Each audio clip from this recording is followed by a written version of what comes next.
Nii, või kell on? Ütleme nii, et poole tunni pärast hakkab väike esinemine lasteaias ja siis katsun harjutada autos.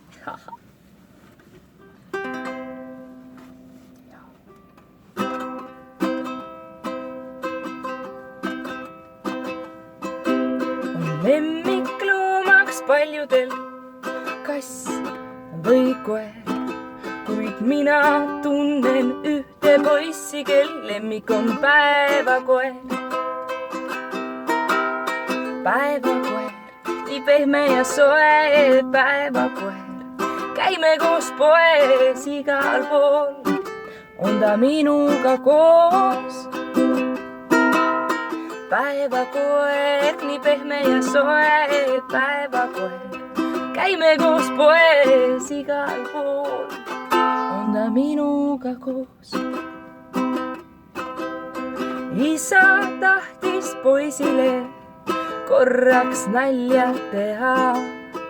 Võttis mantlilt karvase krae, selle saigi ussi keha. Mantel kuulus emale, kuid poisil lõid särama silmad. Nii armsaks sai see päevakoer, mamps jäigi kraest ilma. Päevakoer, nii pehme ja soe päevakoer. Käime koos poes igal pool, on ta minuga koos. Päevakoer, nii pehme ja soe päevakoer.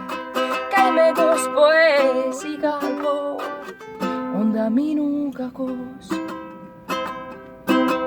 Ja igal pool on ta minuga koos.